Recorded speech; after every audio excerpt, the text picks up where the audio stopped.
5 दिसंबर 1952 की बात है। ब्रिटेन का लंदन शहर, सर्दियों का मौसम था। वैसे भी ब्रिटेन एक ठंडी जगह मानी जाती है, पर दिसंबर के महीने में वहाँ कड़ाके की ठंड पड़ती है।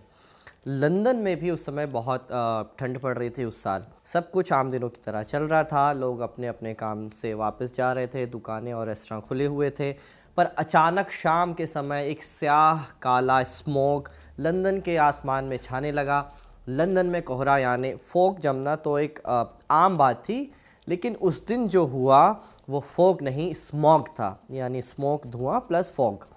लोगों ने शुरू में इसे इग्नोर किया, लेकिन समय बीतने के साथ वो बढ़ता ही चला गया। कुछ समय बाद गाढ़ा पीला काला धुआं लंदन के आसमान पर छा गया था। दिन का समय ऐसा लग रहा था मानो रात हो रही है। कुछ फीट के बाद विजिबिलिटी भी ख़त्म होती जा रही थी, इसलिए पूरा शहर ठप पड़ गया। गाड़ियाँ, बसें, पब्लिक ट्रांसपोर्ट सब रुक गई। दुकान, रेस्टोरेंट, दफ्तर सब कुछ बंद करना पड़ा। एक अजीब सी बेचैनी पूरे शहर में छा गई थी। कई धार्मिक लोग इसमें शैतान की साजिश खोजने लगे, कहने लगे कि चुड़ैल या शैतान के प्रकोप की वजह से ऐसा हुआ है। कुछ लोग इसमें नाजियों का नाम भी लेने लगे, क्योंकि दूसरा विश्व युद्ध ख़त्म हुए बमुश्किल अभी 7-8 साल ही बीते थे, तो इस वजह से नाजियों का नाम भी वहाँ पे आने लगा। इस काले धुएं की वजह से लोग बीमार पड़ने लगे, फिर लोगों को सांस लेने में दिक्कत होने लगी, अस्पताल भरने लगे। गले में जलन, खांसी, सीने में दर्द के पेशेंट जो थे अस्पताल में बहुत भर गए थे। 5 दिसंबर से शुरू हुआ ये काला धुआं 9 दिसंबर को ख़त्म हुआ, यानी पूरे 5 दिन लंदन एक काले स्याह साए में रहा। इन 5 दिनों में करीब 4000 लोगों की मौत हुई, पर यह सरकारी आंकड़ा था। बाद में कई अध्ययन हुए तो पता चला उन 5 दिनों में मरने वाले लोगों की संख्या 11 से 12,000 थी। सरकार ये आंकड़े जानबूझकर छुपा रही थी। इस पूरी घटना को ग्रेट स्मॉग ऑफ 1952 के नाम से इतिहास में दर्ज किया गया है। भारत में ऐसी प्रत्यक्ष तौर पर कोई स्थिति तो दिखाई नहीं देती है, कम से कम अब तक तो ऐसा कुछ नहीं हुआ है। तो क्या मान लिया जाए कि हमारे यहाँ जो वायु प्रदूषण की स्थिति है वो बेहतर है? आंकड़े सुनेंगे तो स्थिति इससे भी बदतर लगने लगेगी। 2016 की वर्ल्ड हेल्थ ऑर्गेनाइजेशन की रिपोर्ट कहती है कि उस साल माने 2016 में वायु प्रदूषण से भारत में मरने वाले लोगों की संख्या लगभग 18 लाख थी। WHO के अलावा भी कई ऐसी रिपोर्ट्स हैं जो औसतन 15-16 लाख मौतें हर साल दर्ज करती हैं, जो वायु प्रदूषण की वजह से भारत में होती हैं। Breathing here is injurious to your health, the human cost of air pollution, ये एक किताब है जो 2020 में ज्योति पांडे ने लिखी थी। नवंबर 2023 में ज्योति ने CNN से इस वायु प्रदूषण को एक इनविजिबल किलर बताया, एक ऐसा हत्यारा जो अदृश्य है, दिखाई नहीं देता है, फिर भी हर साल लाखों लोगों को मारता है। हमने अभी लंदन के स्मॉग का जिक्र किया। एक समय था जब ब्रिटेन समेत यूरोप के कई देशों में वायु प्रदूषण एक बड़ी समस्या बनी हुई थी। एक समय बीता है जब चीन का नाम भी इसमें प्रमुखता से लिया जाता था, और चीन की राजधानी बीजिंग को तो एयर पॉकेलिप्स तक कहा जाने लगा था, इतना ज़्यादा प्रदूषण हुआ करता था वहाँ। पर आज देखिए, ब्रिटेन, यूरोप के देशों ने इस मामले में अच्छा काम किया है। हम यूरोप के साफ़ और नीले आसमान की फ़ोटो देखकर वहाँ जाने का ख्वाब देखते हैं, ख्वाहिश रखते हैं। चीन ने भी अपना वायु प्रदूषण बहुत कम कर लिया है और मज़ीद कम करता जा रहा है, पर भारत का वायु प्रदूषण हर साल बद से बदतर क्यों होता जा रहा है? आज के शो में इसी बात का पता लगाएंगे। ये भी जानेंगे कि दूसरे देशों ने इस समस्या से निपटने के लिए क्या कदम उठाए। नमस्कार, स्वीकार कीजिए साजिद का। आप खबरगांव का डेली इंटरनेशनल बुलेटिन राजदूत देख रहे हैं।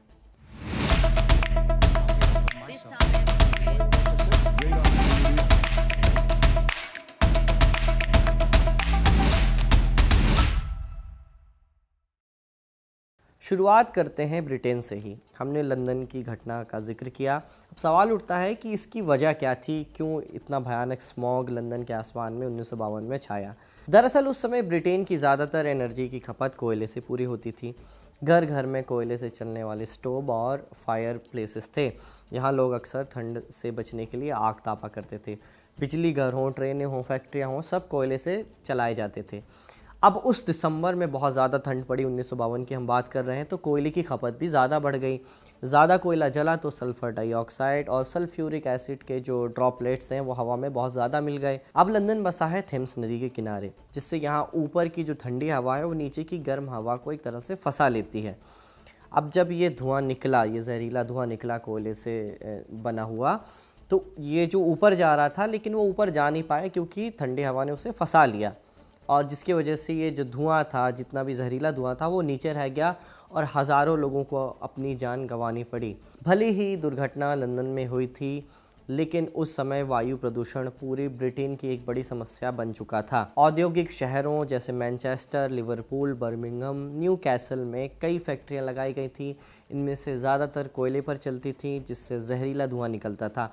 इन सभी शहरों में फैक्ट्रियां लगाने की सबसे बड़ी वजह थी इंडस्ट्रियल रेवोल्यूशन। लंदन वाली घटना ने पूरी ब्रिटेन को हिला कर रख दिया था, इसलिए सरकार ने प्रदूषण को रोकने के लिए नए नए नियम बनाने शुरू कर दिए। 1956 की बात है, सरकार क्लीन एयर एक्ट लेकर आई। इसके तहत कई शहरों में स्मोक फ्री जोन्स बनाए गए। कुछ इलाकों में कोयला जलाना या धुआं छोड़ना पूरी तरह प्रतिबंधित कर दिया गया। अगर ऐसा कोई आदमी करता पकड़ा जाता तो भारी भरकम फाइन लगाए जाते। घरों में स्मोकलेस फ्यूल्स जैसे गैस और बिजली के इस्तेमाल पर जोर दिया जाने लगा। फैक्ट्रियों और बिजली घरों में चिमनी फिल्टर जो थे वो लगाने के आदेश दिए गए। लोकल प्रशासन को अधिकार दिए गए कि जो नियम तोड़ते हैं, जो लोग नियम तोड़ते हैं, उन पर बहुत ज़्यादा जुर्माना लगाया जाए। इस नियम की वजह से कई शहरों में प्रदूषण तो धीरे धीरे कम होने लगे। 1950 के अंत तक, 1950 के दशक के अंत तक लंदन का जो स्मॉग था वो 70% तक घट गया। अब लंदन का तो स्मॉग घट रहा था, लेकिन ब्रिटेन में वायु प्रदूषण अभी भी बना हुआ था। इसलिए सरकार ने क्लीन एयर एक्ट 1968 लेकर आया। इसने जो 1956 वाला क्लीन एयर एक्ट था, उस कानून को मज़ीद और सख्त किया। नियम तोड़ने पर जुर्माना बढ़ाया गया। इसके अंडर अवेयरनेस कैंपेन चलाए गए सरकार की तरफ से कई सारे। नई चीज़ ये हुई कि फैक्ट्रियों की चिमनियों की जो ऊंचाई वो बढ़ा दी गई ताकि इससे निकलने वाला धुआं सीधा ही ऊपर चला जाए। पुराने बिजली घरों को बंद कर दिया गया और क्लीन फ्यूल से चलने वाला सिस्टम लगाया गया। फिर 70 के दशक में ब्रिटेन की किस्मत ने भी उसका साथ दे दिया और नॉर्थ सी में नेचुरल गैस खोज ली गई। ठंड से बचने के लिए, हीटिंग के लिए गैस का इस्तेमाल होने लगा। कोयले का इस्तेमाल घट गया। पानी गर्म करने के लिए भी गीज़र में बिजली और गैस का इस्तेमाल होने लगा। अब इससे कोयले का उपयोग कम हुआ तो धुआं कम हुआ। 70 और 80 के दशक में गाड़ियों के लिए भी सरकार कई सारे नियम लेकर आ गई। सरकार प्रदूषण को गंभीरता से ले रही थी। फिर 15 अक्टूबर 1970 को डिपार्टमेंट ऑफ इन्वायरमेंट भी ब्रिटेन की सरकार ने बना लिया, जिसके तहत शहर में कई सारे एयर मॉनिटरिंग नेटवर्क बनाए गए। कट टू 2025 में हम देखते हैं कि सरकार ने, ब्रिटेन की सरकार ने कोयले से चलने वाला अपना जो आखिरी बिजली घर था वो भी बंद कर दिया। फिनलैंड जैसे देशों ने भी ब्रिटेन की देखा सीखी की। यूरोप में बहुत ही कम देशों में आज की डेट में कोयले से बिजली बनाई जाती है। ब्रिटेन की इन सब कोशिशों का नतीजा क्या रहा? ग्रेट स्मॉग जैसी घटनाएं इतिहास में सिर्फ दर्ज होकर रह गईं। दोबारा वैसा कोई कुछ वहाँ पे नहीं घटा। अब वहाँ पर साफ़ हवा है और आज यूरोप के कई देशों की तुलना में ब्रिटेन एक साफ़ हवा वाला देश बनकर उभरा है। लेकिन बात सिर्फ ब्रिटेन की नहीं है। Denmark, Sweden, Japan, France, south Korea जैसे देशों ने भी अपने अतीत से सीख ली और वायु प्रदूषण को ख़त्म किया है। आप इन दिनों रेयर अर्थ मिनरल्स का नाम बहुत सुन रहे होंगे। राजदूत में भी हम अक्सर इसकी चर्चा करते हैं। आप जानते हैं कि चीन आज रेयर अर्थ मिनरल्स के मामले में बेताज बादशाह बना हुआ है। उसने उसकी सप्लाई बंद कर दी है, तो अमेरिका जैसे पावरफुल देश को भी नेगोशिएशन करने के लिए घुटने पर आना पड़ा है, क्योंकि अमेरिका और यूरोप की अर्थव्यवस्था पर इसका असर पड़ रहा है, क्योंकि चीन ने उसकी सप्लाई रोकी है। उनकी डिफेंस इंडस्ट्री पर भी इसका साफ असर दिख रहा है, अमेरिका और यूरोप की, क्योंकि जो इसका इस्तेमाल है वो फाइटर जेट, मिसाइल से लेकर गाड़ियाँ बनाने तक में किया जाता है। अब एक समय ऐसा था जब अमेरिका, फ्रांस और यूरोप के दूसरे देश भी रेयर अर्थ मिनरल्स का प्रोडक्शन किया करते थे, लेकिन उन्होंने इसे बंद कर दिया। क्यों बंद किया? क्योंकि इसकी सबसे जो बड़ी वजह थी वो थी प्रदूषण। इन रेयर अर्थ मिनरल्स को ज़मीन से निकालकर और फिल्टर करने में बहुत लंबा और पेचीदा प्रोसेस अपनाना पड़ता है, जिससे प्रदूषण होता है, वायु प्रदूषण ख़ास तौर पे। अब आप पूछेंगे कि प्रदूषण तो चीन में भी होता है। तो हाँ, चीन में भी कोई अनोखी कोई टेक्नोलॉजी लेकर नहीं लाई है चीन ने भी, वहाँ भी प्रदूषण होता है। बस उसने अपने इस फिल्ट्रेशन जो प्लांट है उसको शहर की आबादी से दूर शिफ्ट कर दिया है। वो ऐसी जगहों पर ये फिल्ट्रेशन का काम करता है जो बीहड़ इलाका हो, वहाँ पे करता है जहाँ बहुत कम लोग रहते हों। इसलिए प्रदूषण का असर आम लोगों के जीवन पर बहुत कम होता है। बात चीन की चल रही है तो आपको एक रोचक किस्सा सुनाते हैं। साल 2008 की बात है। वक्त था बीजिंग ओलंपिक्स का।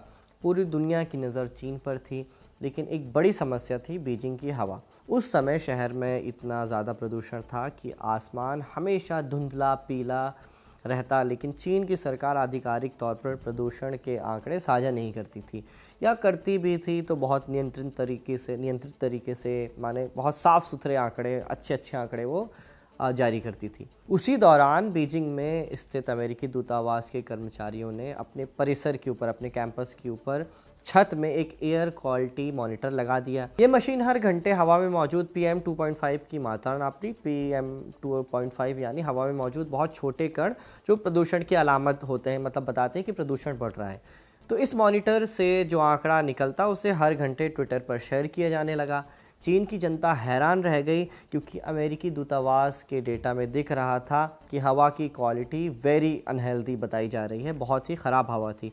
जबकि चीनी सरकार उसी समय अपने आंकड़ों में कहती थी कि बीजिंग की हवा ठीक ठाक है, अच्छी है। ये मामला उस समय तो दब गया, क्योंकि ओलंपिक्स का समय था, या दबा दिया गया। आप हमें कमेंट्स कर बताएं क्या हुआ होगा। लेकिन 2012 की एक प्रेस कॉन्फ्रेंस में चीनी अधिकारियों ने, विदेश मंत्रालय के अधिकारियों ने इस घटना को एड्रेस किया और कहा कि वो जो डेटा दिखाया गया था वो अवैध है। विदेशी दूतावासों को चीन के घरेलू मामले में दखल देने का अधिकार नहीं है। लेकिन इस घटना ने चीन के नागरिकों के मन में एक शक तो पैदा कर ही दिया था। फिर वो अपनी सरकार से सवाल भी पूछने लगे। चीनी सरकार के पास जवाब तो था नहीं। उन पर जब दबाव बढ़ा तो उन्होंने national air quality monitoring network बना दिया, जिसके तहत अब देश भर में हज़ारों AQI स्टेशन बनाए गए। PM 2.5 जो डेटा था वो भी सार्वजनिक किया जाने लगा, यानी पारदर्शिता बढ़ी। सरकार ने 2014 में क्लीन एयर एक्शन प्लान लागू कर दिया। वहाँ भी ब्रिटेन जैसे कोयले का उपयोग कम किया जाने लगा। धीरे धीरे पुराने उद्योगों को बंद या रिलोकेट किया गया। पुराने वाहनों को, गाड़ियों को प्रतिबंधित कर दिया गया, जिनसे बहुत ज़्यादा धुआं निकलता था। अरबों रुपए से प्रदूषण से लड़ने में खर्च किए गए। लाखों घरों में कोयले की जगह गैस और इलेक्ट्रिक हीटर लगाए गए। 1990 से 2010 के दशक तक चीन में वायु प्रदूषण एक बहुत बड़ी समस्या हुआ करती थी। वहाँ का AQI बहुत ख़राब हुआ करता था। PM 2.5 का जो स्तर था वो 500 के भी पार आसानी से पहुँच जाया करता था। तो बीजिंग में कई बार ऐसा भी होता था कि सूरज भी नहीं दिखता था, पर चीनी सरकार की कोशिशों से ये सब कम हो गया है। बीजिंग में PM 2.5 का जो स्तर है वो 2013 से 2020 के बीच 57 यानी 57% घट गया है। चीन का जो औसतन AQI है अब 60 से 90 के बीच रहता है, और वहीं भारत का एवरेज AQI 130 से 138 रहता है।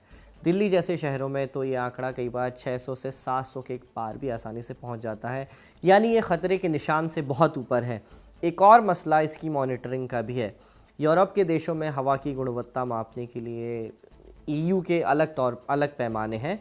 उस पैमाने और हमारे पैमाने यानी भारत सरकार के पैमाने में ज़मीन आसमान का फ़र्क है। जिसे हम मॉडरेट हवा बताते हैं, EU यानी यूरोपियन यूनियन में उसे बहुत ख़राब हवा माना जाता है और उसे गहरे लाल रंग से दर्शाया जाता है। वहीं भारत में उसी हवा को, जिसे EU लाल रंग से दर्शाता है, उसी हवा की गुणवत्ता को हम हल्के पीले रंग से मॉडरेट तरीके से दर्शाते हैं। मतलब ज़मीन आसमान का फ़र्क है दोनों के पैमाने में। ऐसे में सवाल उठता है कि भारत में अब तक प्रदूषण की जो समस्या है वो हल क्यों नहीं हो पाई है। इसकी कई वजह है, 5 वजह हम आपको आज बता देते हैं। पहली तो ये कि भारत की जो 70% बिजली जो बनती है वो अब भी कोयले से ही बनती है। यहाँ क्वालिटी जो कोयले की है वो उतनी अच्छी नहीं रहती है, जिससे बहुत ज़्यादा कार्बन बनता है और हवा में जाता है। दूसरी वजह यह है कि हर साल लाखों नई गाड़ियाँ सड़कों पर उतर जाती हैं, ट्रैफिक जाम होता है, धुआं वाले जो पुराने ट्रक और बसें हैं वो लगातार धुआं छोड़ते हैं। ऊपर से हमारे यहाँ का जो पब्लिक ट्रांसपोर्ट सिस्टम है वो भी बहुत ख़राब है, जिससे गाड़ियों पर निर्भरता बढ़ जाती है। पब्लिक ट्रांसपोर्ट ख़राब है तो गाड़ियों पर निर्भरता बढ़ेगी ही। हम रोड्स और बड़े बड़े पुल बनाने में बहुत ज़्यादा इन्वेस्ट कर रहे हैं बनिस्बत अपना ट्रांसपोर्ट बेहतर करने में। तीसरी वजह है भारत का एक कृषि प्रधान देश होना। अब ये ज़ाहरी तौर पर वजह तो नहीं है, लेकिन एक वजह इस तरह से है, नई फसल तैयार करने के लिए खेतों को फिर से तैयार करना होता है, जिसके लिए अक्सर पराली जलाई जाती है, जबकि दूसरे देशों में बड़े बड़े ट्रैक्टर और नई तकनीक की मदद से ये काम कर लिया जाता है। हर सर्दी में पंजाब, हरियाणा और पश्चिमी उत्तर प्रदेश में किसान पराली जलाते हैं। इससे दिल्ली और उत्तर भारत में स्मॉग की एक मोटी परत छा जाती है। चौथी वजह है हमारा डेवलपिंग कंट्री होना। इसकी वजह से कंस्ट्रक्शन के काम हमेशा चलते रहते हैं, जिससे बहुत ज़्यादा धूल पैदा होती है। 26% PM2.5 जो प्रदूषण है वो धूल की वजह से होता है। हमेशा मेट्रो, सड़क, इमारतों का काम चलता रहता है। छोटे शहर हों या बड़े शहर हों, सभी जगह ये देखा जाता है। एक पांचवी वजह मौसम भी है। बारिश की वजह से हम देखते हैं कि धूल, धुआं और PM2.5 प्रदूषण अक्सर कम हो जाता है, पर हमारे यहाँ लगभग 8 महीने तो गर्म ही रहते हैं, जिसकी वजह से कम बारिश होती है और प्रदूषण भी बहुत ज़्यादा रहता है। नॉर्थ इंडिया में ख़ास तौर पर ये प्रदूषण और देखा जाता है, क्योंकि हिमालय की वजह से ऊपर की जो हवा का फ्लो है वो बन नहीं पाता और प्रदूषण जा नहीं पाता है दूसरी जगहों पर, क्योंकि हवा का फ्लो वैसा नहीं रहता है। उसकी तुलना में आप उन शहरों का AQI चेक करें जो समंदर के किनारे बसे हुए हैं, तो वहाँ का प्रदूषण आपको कुछ कम मिलेगा, क्योंकि वो जो प्रदूषण है वो समंदर की वजह से, हवा का फ्लो की वजह से वहाँ से चला जाता है। तो ये सब वजह थी भारत में प्रदूषण की। एक और वजह है जिसे अमूमन इग्नोर कर दिया जाता है या करवा दिया जाता है, और वो है हमारे देश में मुद्दे। हमने कभी वायु प्रदूषण को मुद्दा बनाया ही नहीं। दूसरे मुद्दे हमारे पॉलिटिकल डिस्कोर्स का हिस्सा रहे हैं शुरुआत से ही। कौन से हैं ये मुद्दे, आप हमें कमेंट्स में बताइएगा। बाकी आज का राजदूत यहीं समाप्त होता है। कल आपसे फिर मुलाकात होगी। ये शो रिकॉर्ड किया था हमारे साथी इरशाद ने। मेरा नाम है साजिद। देखते रहिए खबरगांव।